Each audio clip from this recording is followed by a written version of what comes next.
Sometimes we want to start a health business and we want to share our knowledge with others, make a difference in people's lives, but we feel that we're either too fat, too old, too sick and to start a health business. But that's not really the case, because I'm going to share with you how a lot of times, what I'm going to share with you may be a different twist on an idea that a lot of people have, because they feel that in order for me to be able to make a difference or share with someone's life about health, I need to be this perfect, healthy, fit person in order to share. And I'm going to share, if you are not there yet, if you are a work in progress, if you want to make a difference with people who you're sharing with, but you're not fully out of the woods yet, there are ways that you can still monetize this knowledge in a authentic, ethical,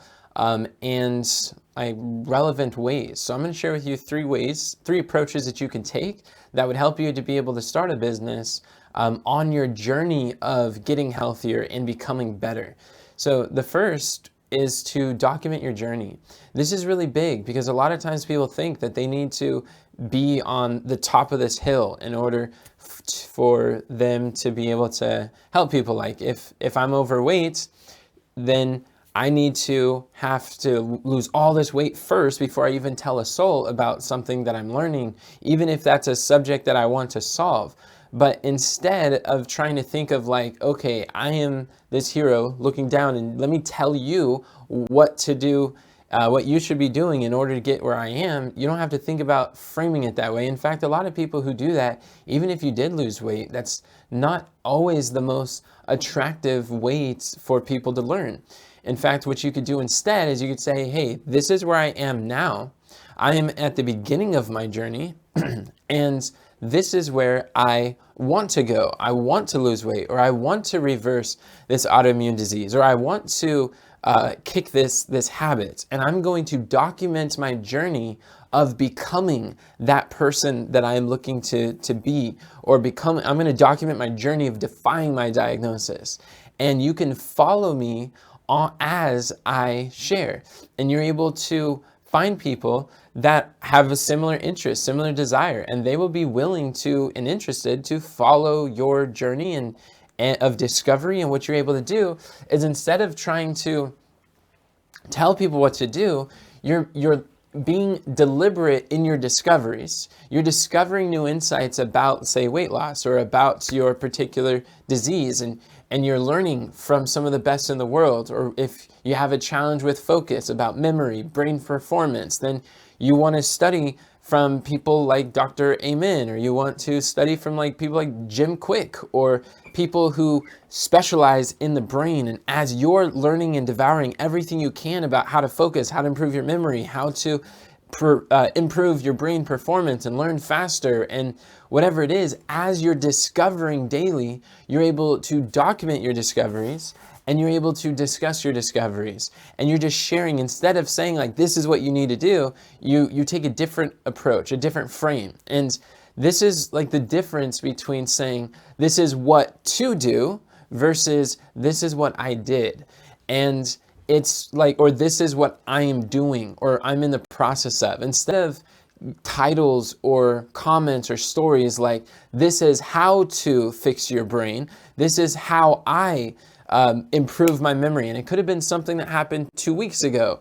Or instead of saying like, this is what you should be doing, you're able to say, this is what I'm working on in order to fix my memory, or this is what I am doing to lose weight. You could follow the journey. This is where I'm going. And the thing is, like, if you're telling people what to do, if you're giving a lot of these how-tos, then it's like you have to have some sort of extraordinary result first in order for people to be interested, because there's this underlying question is like, why should I listen to you? What about what you do makes me, why do I need, like, who are you to be talking to me in this moment right now about this topic? And when you're able to share your testimony, your journey, your experience, your desires of where you're going, and your plan to get there, and then document the journey of taking action, taking steps, even small steps, then this works even if you're just getting started. If you're seeking to lose weight and you're saying, hey, you know what? I'm going to stop going out to eat. And instead of going out to eat, what I'm doing is I found this really quick way. I found an Instapot, and an Instapot allows me to make some really healthy food in a very fast and efficient way. That is so cool. So I've already been able to cut out some Dairy Queen Blizzards or some Big Whoppers from Burger King, and I'm like, I'm really excited about that. A video like that, even from someone who is overweight, people respect, people will find value, people will be like, relate.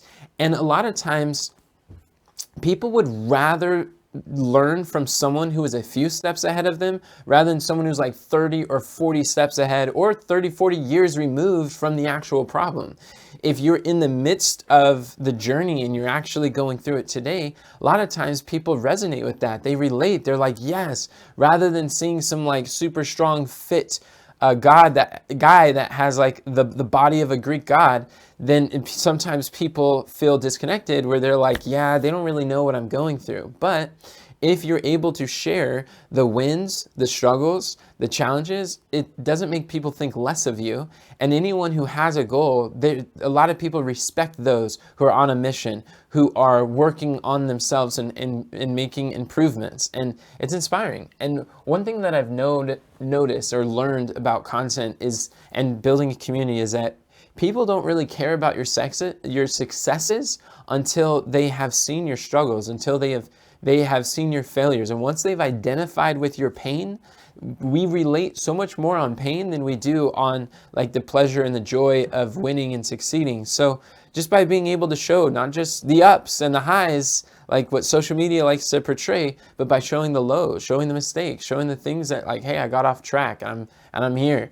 And this non-judgmental way, this even by sharing the thoughts that we have about ourselves and learning how to change the way that we view ourselves, of becoming that person who could be free and healthy and motivated. Or if we're like, I'm struggling to remember why I started, and if you even created content about, hey, this is what happened when I forgot why I was here. This is what I did to bring my why back to my eye, to before my eyes, so I could be reminded. And these are the reasons why I'm committed to keep going.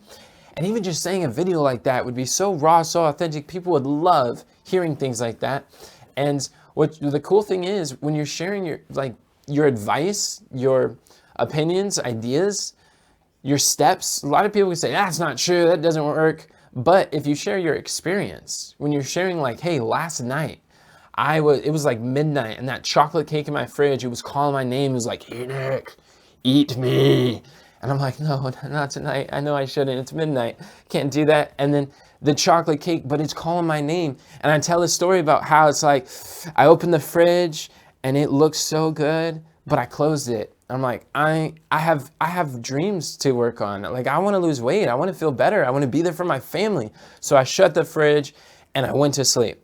And I feel better in the morning. I don't have the tummy aches that I did before. Like, that type of story is powerful. And it happened last night. That is a testimony. Nobody's going to listen to that and like, that didn't happen. That's not true. That doesn't work. It's irrefutable when you share your experience. And notice with a story like that, that doesn't require me to lose 50 pounds and keep it off for 5 years before I share it with someone. That was something that happened just like 24 hours ago. That is a story worth sharing. Like, on the day-to-day, a lot of times it's the day-to-day mundane, usual experiences that are some of the best food for thought. When you look at Jesus, the stories that he shared, he's told stories about like seeds and trees and farmers and their daily occupation. Why did he do that?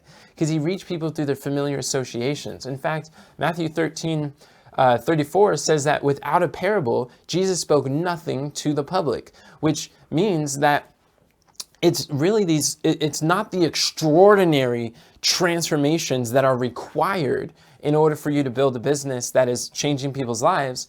There is a lot of times it's these daily experiences of struggle, of victory, of temptation, of learning, of discovery, of epiphanies, of breakthroughs, of just battling with those inner like thoughts about who we are. Those daily, everyday experiences are the things that people love to tune into, because that's what's more relatable. That's what people are going through on the day-to-day basis. So when you're able to document your journey, it makes a really powerful difference. And I'll give you an example. This isn't just theories that I'm throwing out you. This actually happened. How many of you have ever heard of the documentary called Fat, Sick, and Nearly Dead? It's a really powerful documentary about juicing. You can type yes in the chat if you have. And what happened is, it's this guy named Joe Cross. You see, Joe Cross he's just an average Joe. He's not a medical professional, not a doctor, not someone who has a trained background in health. In fact, his background he was a lawyer, and that was his background, just an average Joe, but he had a problem. He was fat, sick, and nearly dead. In fact, he started his journey, he was 310 pounds, he was overweight, he was on steroids, and he was battling an autoimmune disease. So he can't start a business looking like that, right? Wrong. Because what he did is he did the exact thing that I'm teaching right now in this first concept, is he documented his journey. He documented the real struggles. He said, you know what? I'm going to start juicing, and I'm going to drink plants for 60 days. And he was from Australia, and he went over to America, and he just started to interview people, doctors, people on the streets. He just started talking about this topic of juicing. And as he's drinking juice, he's like, hey, this is where I'm going. I found out that I was diagnosed with a terminal illness, and the doctors said I'm not going to live, so I'm going to go defy this diagnosis. I'm going to do it with juicing. Who wants to join me? And he found a trucker that was overweight, depressed, and on meds that joined him on the journey. He started getting healthy. He found another lady who was interested, and he just documented the process. And it's so fascinating because people loved hearing the story. I remember listening to this many years ago, and I was like, wow, that's amazing. It inspired me to go out and drink juices for the first time. And boy, I'll tell you, I made the most nastiest juice that I've ever had in my life, because I had no idea what I was doing. And that's why there's a power of mentorship, because his juices, I know that they were better than that first one that I made. But what he did is he created multiple best-selling books, and he turned that book into a documentary. And he built a high-in-demand business because of documenting his journey, not waiting. Like, had he waited until he lost all the weight, got off the steroids, reversed his autoimmune disease, he wouldn't have had the same story. He wouldn't have had the same following. He has this massive following now, reached millions of people, and he made millions in affiliate revenue. And he has coaching programs, and he's been able to provide an entire business doing that. But notice that he documented his journey. He didn't wait until he got some results before he started sharing with people where he's going, why he's going there, what his plan is to get there, and what his experience is. And notice, he wasn't this heavy-set person saying, you need to stop eating the chocolate cakes. That's not what he was doing. He was saying, he's like, look, this is my problem, and I'm on my journey to fix it. Follow me, and I'll share with you the different steps along the way. And people loved him. And he's just one example of many people who have done this in the health and education space. And they've been able to build profitable businesses just by sharing what their own experience is. Even if you realize that you got to cut out gluten, or you got celiac disease, or there's certain like special ingredients that you're not able to have anymore because there's allergies in your family, yourself. I've seen people build profitable businesses with millions of followers because they're documenting the recipes, the foods, the journey, the meals, the shifts that they have to do with their family to be able to find, like, let's say, gluten-free living, or a plant-based diet, or some shifts where they're understanding how to navigate that transition. They're not experts, they're not medical professionals. Some of them are stay-at-home moms, and they have no background in that, but they're just sharing what's working for their family on the day-to-day. And other mothers love that, and they've been able to build cookbooks, cook apps, and blogs, and art, and just a big following, just sharing their journey. So how many of you guys think that you can document your journey? Even if you are healthy and you're fit, you're feeling good, even just documenting your journey is still something that is really powerful way to style your content that makes people trust you, they're interested in you, and they're willing to learn from you. So the first big idea here is that you could document your journey by sharing what you're learning. Be deliberate with your discoveries, document your discoveries, and discuss your discoveries online, social media, in interviews.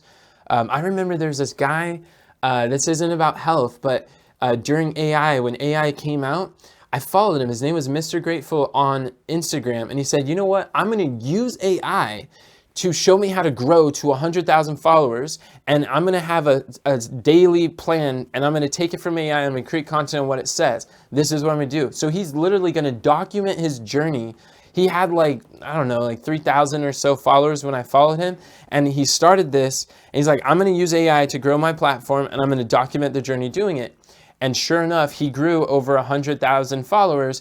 And now he's known as a leader in this AI space. He's been featured with some of the biggest names in this industry, and he's been featured on events traveling around the world, being able to share as an expert on AI, when he literally used AI to document his journey of growing his platform with AI. And people just like me, they tuned in and they thought that was interesting.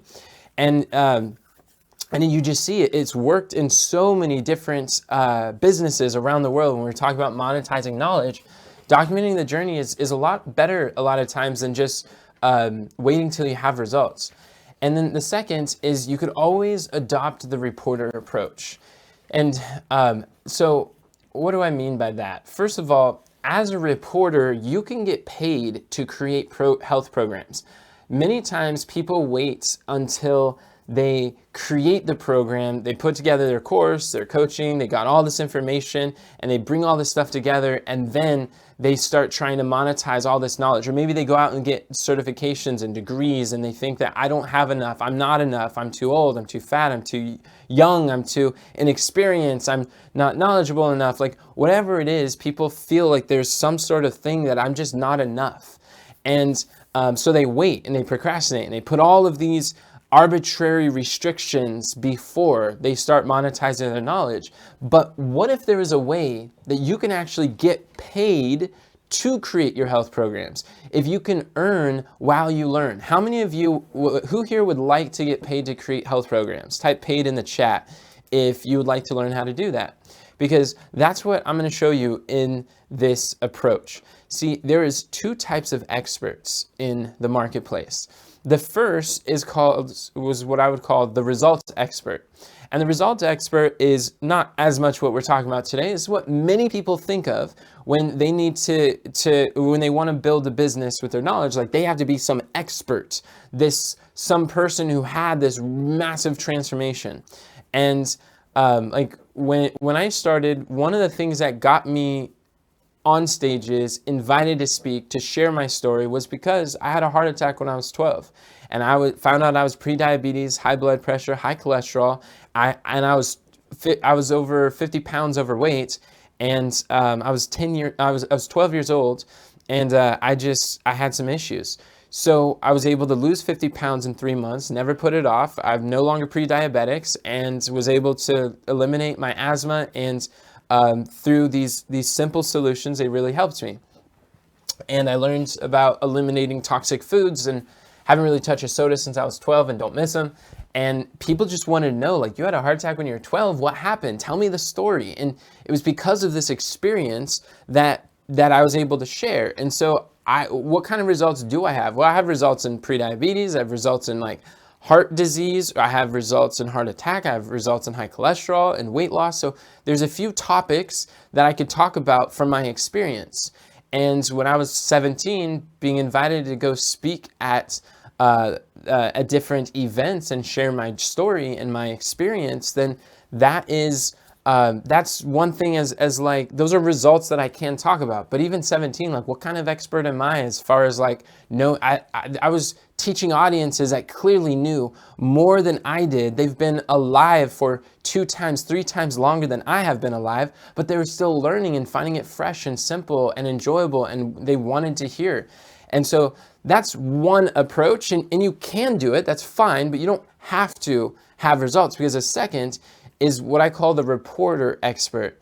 This reporter is someone who's not just creating content, but think about it more like there's content creators and then there's content curators.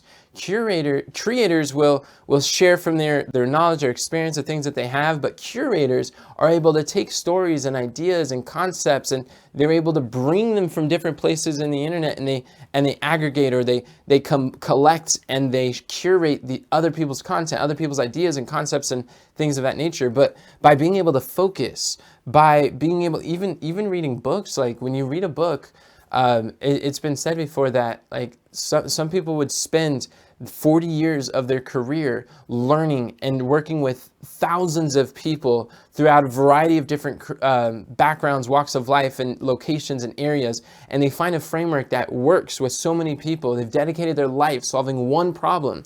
And when you publish a book, or when they publish a book, they're able to pack decades of their experience into days. And you're able to download decades into days. So even just by reading one book specialized on a particular topic, you're already going to know more than the vast majority of the people who are dealing with this health issue that they have no idea where to go. So if you read 2 books, 3 books, 4 books, 5 books, like on the same topic, you start to compile and you start recognizing patterns, and you could start pulling from some of these stories. But there's like, and I'm not just saying just read books, but by being a student of the result, being a student of the area and the topic, it helps you to be specialized in this knowledge that people want to learn from, while many people are so general and generic and spreading themselves so thin. By being able to specialize on an area, that's when you start getting more valuable to the marketplace. Like I remember I was at an event, and there was this kid who was like 23, he was 23 years old. I think I was probably about 24. And he just made $1 million, and he was sharing his experience of what he's doing in coaching. And we were at this event, and there's this guy sitting next to us. He was making $40,000 a month in this business of I think he did like advertising for like paper advertising for local businesses. And this young man was sharing with us what he was doing and what he learned. And I asked him, like, who mentored you? And he's like, well, I learned from T. Harv Eckert. I learned from Tony Robbins, Russell Brunson. He learned from Dan Henry. He learned from different people. And I recognized the people he was saying. I'm like, okay, so this helps me know kind of where he's coming from. And I remember we were walking out, and the guy, the older man who had a successful business that was doing well, he was talking, and he was like, you know, I'm grateful to learn from him, because there's value in curation. He's already invested in these high-level mentors, and he's learned from some of these minds on this topic. And like, I haven't gone through each of those mentors to learn, but he has. So when he's able to combine these things together, like, that's valuable for me. So both of us, we actually took our flight, and we postponed our flight so that we could attend this event after a bigger event we were attending in ClickFunnels. And so that was held afterwards. So we took time out of our schedule to show up. And I just remember him saying, like, he was, again, like 2-3 times older than this young man was, but he was like, there was value in curation. People are willing to learn from others when they're able to focus on an area and curate these ideas together. So I'll give you an example. Let's say I wanted to start a business where I want to teach baby boomers over the age 60 how to become elite athletes as baby boomers. Now, here's the thing. I am not a baby boomer, and I am not an elite athlete. So, question, how many of you would buy from me if you knew I wasn't a baby boomer or an elite athlete? Like, yes, you would buy, no, you wouldn't. Like, type it in the chat what you would think. Probably not, right? So, but what if I interviewed 100 of the world's top elite athletes who each started their journey after the age 60? I got them on podcasts, and I asked them their story of why did they start? What was their challenges? What habits did help them to become where they are? I interviewed people like Yuichiro Miura, who at 80 years old, climbed Mount Everest. He's the oldest man who climbed Mount Everest who's alive, and he did it 3 times. And that was after he had a heart surgery too. So I interviewed people like him, or I interviewed people like Bill Andrews, who completed La Ultra, the High, this is over 18,000 feet of elevation, running straight for 60 hours straight. It's 130 miles, and he did it in 50 hours, in just about like 51 hours. He was the oldest man who ran this ultra marathon. There's people in their 20s who are dying trying to run this, or definitely not qualifying to be able to do it. But he's in his 60s when he started, and just asking, if I went through 100 of these elite athletes doing amazing things, and they all started their health journey after 60, and I asked them, how did you do it? What was the struggles? What are the biggest mistakes many baby boomers would make that would prevent them from changing their diet, changing their life in their older age? And I figured out patterns, and I've noticed what is, after asking them, what has helped them to become athletes, and I figured out that there's patterns that each one of them have, and I created a master framework that's been able to identify that there are 7 habits that all 100 people have in common. And after interviewing 100 of the top elite athletes who became that way after 60, these are things that they all have in common. This is what they've said, and I've included some of the best interviews that I had out of all those 100, and I also combined that together. Now, how many of you would buy from me if you knew that I interviewed 100 baby boomers with the elites who became elite athletes after 60? Type yes in the chat if that's you. And it's like, why? You're not buying it's not buying because of my results. My results are irrelevant. I am the reporter. It's the same reason why people watch news is they're not so much watching news because of the reporter on ABC or Fox News or wherever, CNN. They're listening to the interview of the president, an interview of this national leader, or it's by reporting on people with stories, with credibility, with results, with experience, with tips and advice. Like when you're able to give access to people that your audience wouldn't otherwise have access to, they're willing to listen to your content because you're interviewing people who've done amazing things.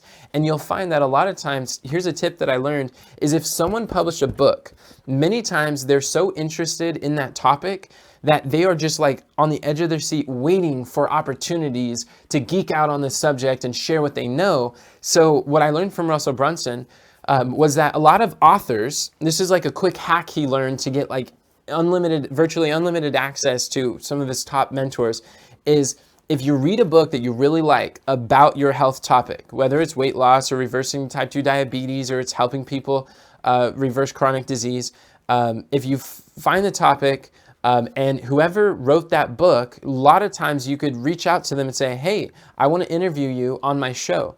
And I love your book, and I'm interested in sharing your book, your message with my audience. Would you be open and to speak on my podcast? And a lot of these authors, they don't even ask you how many people are on your podcast. You can get access to multimillionaires. You get access to large influential leaders in the health and wellness space who have audiences, who have stories, credibilities, who have lots of insights that they can share. And if you take the hat of a reporter and you're asking them questions that are going to benefit your ideal client, they will tune in, they will listen in every single time. And here's an example. So I received this book in the mail somehow. I didn't really read the book, but I saw this book, and I read the back cover. I thought this was really fascinating, especially with this topic. So Tony Robbins published a book called Life Force. It's about health, but he's not really known as a health guy. He's known as like a business and life strategist. But on the back, notice what he said. He says that Life Force is the results of interviews with more than 100 of the world's top medical pioneers. And this is Robbins going on his own life-changing journey. So what you see, like, first of all, I want to tell you that analogy that I gave you is not just hypothetical or made up of interviewing the top athletes. Tony Robbins actually did that when he was like in his 30s or something. He interviewed 100 elite athletes who started in their 60s. He packaged these interviews together and he sold it, and he made millions of dollars, not being that generation, not being that age, not being that elite athlete. He just wanted, like, he had a problem. He noticed that a lot of people, when they get older, they start declining in memory and age and muscle retention and bodily function. And he didn't want to do that. So he wanted to solve his problem, and he wanted to be fit when he's in older age. So he found elite athletes, and he interviewed them to figure out, like, for his own discovery, his own interest, to figure out what do they do, how do they stay so healthy, and how did they start so late and end so great. And he was doing that to solve his own problem, and he packaged them. And then this is what happened. He sold those recordings, and he got paid millions of dollars for that. So this is one of the ways that you're able to get paid to create the programs that you desire to create. You can earn while you learn by taking the reporter approach. And granted, you don't have to be on the other side of the challenge in order to be able to take this approach, because it's not about you. It's not about your results, how you look, what you know. It's about interviewing people who have results, who have the interest of your ideal clients, and you're able to solve your problems and solve problems for others that are willing to pay for access to these people that you otherwise wouldn't have. And they're actually a lot easier to interview and get on your show than you'd imagine.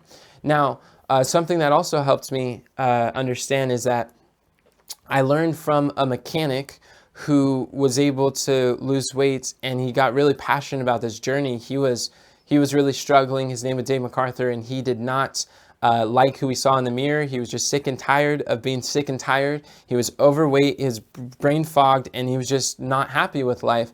And someone shared with him some products that really changed his life. And so people started to see, they're like, what are you doing? I want what you have. And he was sharing with people. And then he learned that he could actually be an affiliate, and he could share these things and get paid. And so he's like, wow, I want to go do that. So he ended up sharing with hundreds of thousands of people. He's made millions of dollars. And one thing that he taught me is like, look, Enoch, does a doctor need to have diabetes in order to help someone with diabetes to overcome diabetes? No.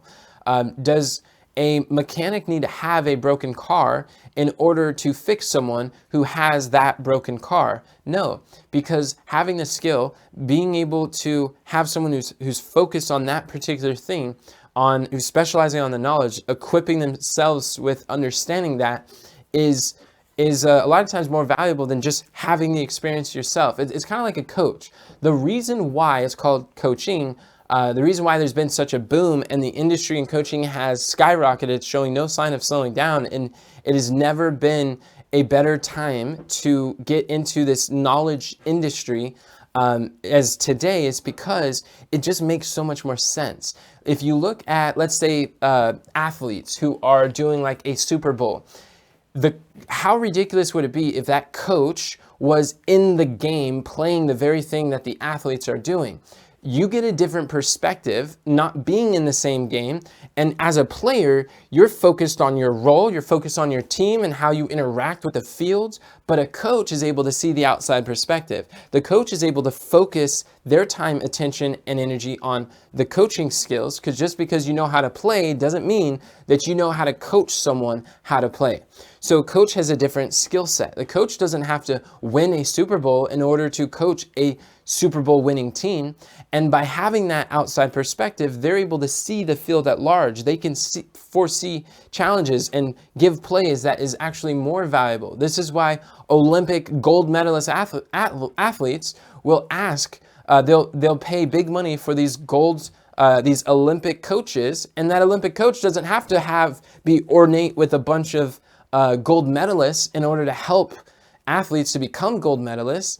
And same thing with business coaches. You don't have to be in the exact business as a person that you're sharing with that, because you're able to get a different perspective. While some people are so focused on playing the game, they're not learning about the skills required to see the bigger picture. So my point is, by taking the reporter approach, you're able to help people in an area. Like, you don't have to have that sickness in order to help someone to overcome that sickness. And I'll give you another example too. But the second thing is just know that you can take the reporter approach. And as a reporter, there is value in reporting. In my book on high ticket health coaching, I go into great detail about exactly how to set up your report, what I call your reporter's platform, how to interview them, what to say, why it works. And I go into more detail on that in my book. But you see, the third way that you can share with people, especially when you don't have you haven't developed your story yet, or you don't have client success stories, you can use other people's stories. And what that looks like is you could borrow a story to build your story. And until you develop your story, you can use the story of others. That's one thing that I learned that is actually really effective, and it makes sense. It's kind of similar to what we're talking about, curating ideas. You're able to find people who have who are teaching people, like for instance, so one of my clients, her name is Dr. Kendra Lee, and she's helping retired women to lose weight through detox juicing. Very similar to what Joe Cross has been doing. And in his work, she has clients results and experience of people gone through her program, but if she didn't, she could easily borrow some of Joe Cross's stories or experience, or even use his story. Like even now, when I'm sharing you this concept, Joe Cross is not my client, but what have I done? I've borrowed his story to build a story, and then as you're able to see what Joe Cross has done, you're able to see, wow, that's so possible. And by being able to share these experiences with you, it helps you to understand the concept and the value of documenting your story. And then also, like, Dr. Kendra Lee is able to use some of those stories, and she's able to say, like, hey, this person was able to transform her life in this way using the similar principles that I teach my clients. Because if the principles you teach work, or if the principles you are applying, they work, they're going to work not just for you and your program, but to other programs too. There's other people in the world who have experienced similar principles and gotten desirable results. You're not claiming they're your client. You're not saying like, yeah, I helped them get that result. You're able to say that this person applied similar principles I teach my students, and they were able to get a desirable result. So you're able to borrow stories of people who have won using your methodology, using your principles, your guidance, and that opens the doors of people who have, it opens the doors of possibility. Here's an example of a lady, Rochelle T. Park. She's a health educator, and I had the privilege to be in our mastermind with Myra Golden, and when I met her, she was talking about how her story is basically her husband was been given a diagnosis, like he was basically like left to die, and the doctor's given up on him, and she's like, I am not giving up my husband. I'm going to figure out whatever it takes to help him to live. And so she started going on this journey of learning about health or wellness or like his particular disease, and seeing what are some natural alternative ways that could help him extend his life, because mainstream medicine was getting ready to like write his death certificate, but she's like, I'm not. So she starts learning, and she doesn't have a background in health, or she's not a doctor, she's not a nurse, she doesn't have that experience, but she studied to solve his problems. She found some solutions, helped her husband to be able to change his life, and like she's fit. She came from like a military background, so I mean she's not unhealthy per se, but her husband is, and she was able to extend his life. To my knowledge, he's still alive today. And she's been able to really build her entire business on the back end of her husband's story. This experience of someone else who had the health problem. She didn't have the problem that she's now coaching people how to overcome. And she's made over $100,000 in a day. I remember when she received her award for that, by being able to borrow these stories to build her stories, because she doesn't have that massive health transformation, but her husband does. And then by using that one story, you're able to inspire a client who be like, I want what he has. So then they become a client, you help them. And then now you got two stories you're able to share that inspires the third. Now you got three. And then it kind of has a snowball effect, and it builds momentum, and you're able to borrow the stories to build your stories. And as you help more people in this area, as you document your journey, as you report on experts, and report from experts who have an amazing experience to share, or credibility or knowledge or insight, you're leveling up your skills, you're adding value to your audience, you're inspiring them of what you're doing, and you're able to find those first clients that are willing to say, hey, I want you to coach me. And you're able to condense what you've learned from all these interviews and what you found, those little micro wins, because like you might be a few steps ahead of your client. You don't have to be 30, 40, 50 steps ahead. If you know 4th grade math, you can teach 3rd graders how to do 3rd grade math.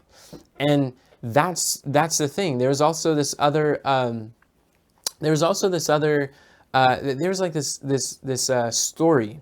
There's a movie and I believe a book, but it was based on a true story. There's this man who was like pretending to be people. It was called Catch Me If You Can. And I never watched it, but the concept was this man was pretending he was running away from the law and he was taking on different identities. And one of them, he took on the identity of a professor of advanced sociology, but he knows nothing about advanced sociology. And he was teaching in this college for like, I believe it was months and months, and until finally he got caught. And then the police officer's like, how did you pretend to be an advanced sociology teacher for all of this time and nobody caught on? And he said, well, the answer is simple. I just stayed 1 chapter ahead of my class in the textbook. And just by reading the chapter ahead, he was able to share the insights from that chapter. And that's kind of how it is too with monetize your health knowledge. Is you don't have to be 30, 40, 50 years ahead of those who you buy it. A lot of times those who are trying to teach and they don't remember what it's like to struggle with that chocolate cake at midnight. They don't know what it's like to give. They forgot what it was like to quit going to the fast food restaurants and eating the junk food because they haven't touched it for years. They're less relatable and desirable to learn from versus someone who figured out how to crack the code last year. And they're like, wow, that gives me hope. Or maybe even last week, they're like, yes, I understand what that's like. So if you're a few steps ahead, and what's your textbook? Your textbook is interviewing other experts. It's reading books, listening to podcasts, consuming content on that area, the specialized knowledge that you can help people with, and then picking that profitable problem. So what we could see is that there's 3 ways that you're able to monetize your knowledge, even if you've got even if you don't look the part yet. And number 1 is you could document your journey. The good news is if you're still on the journey of healing and losing weight or feeling great or improving your brain, whatever it is, then document your journey. Don't wait. One of the worst things you could do is wait until you recover and then start talking about what you did. It's so much more authentic. It's easier to build a community if you start now. And you start sharing what you're doing as you do it and what your plan is. And did the plan work? Did the plan not work? I mean, this works tremendously. Number 2 is take the reporter approach. This is where you could interview experts. People have that knowledge and the insights that your ideal clients want. Not only will you learn a ton, but your audience will learn a lot. And you can monetize these recordings. You can earn while you learn. You can actually get paid to create your programs. And it doesn't matter where you're at in your journey. Every single person here can benefit and be more profitable by interviewing experts and including them, bundling those interviews in your programs that people pay you for. Like that will increase the value of your program beyond your current capacities, because we're always going to be limited by what we know, even if we've been in the industry for 10 years and plus. But by getting other people's perspectives, we add more value to what we have to offer. So the reporter approach is powerful. Number 3 is you can use other people's stories to develop your stories, to build your stories, to leverage. You could build an entire 6-figure, 7-figure business on the back end, just like Rochelle T. Parks, on other people's stories, not her own. And so hopefully what you're seeing from this experience is that you don't have to be, if you feel that you're too fat, too old, too sick to start a health business, think again, because that's not really the situation. And I want to invite you, if you like this video, I encourage you to subscribe and like it for for updates, because I release a new video every Tuesday. What I do each month is I actually host a high income health expert challenge where I've taught similar concepts like this and expand on them. But there you can ask me questions. When you get a VIP ticket, you can ask me whatever questions you have about your business, and I help health educators to master their marketing so they can get their health message to the masses. You could sign up by going to highincomehealthexpert.com, click the link in the description. And I'll be happy to see how can we apply some of these concepts and so much more. This video is because I see this concern come up again and again. A lot of times that people have various ideas, but they're just not aware of the options. A lot of times it's by having some outside perspective to look into your business, your health education business, to see what are the possibilities, what could you do? And that's what we do on this challenge every month. So if you're interested in that, go to the website, sign up. It's free to join. But if you want to join backstage on Zoom as a VIP, it's only $49, and you can get 4 group coaching sessions to answer all your questions, and it's really fun. I look forward to seeing you guys, and until next time, remember, God doesn't call a qualified, He qualifies a called. Have a great day, and God bless.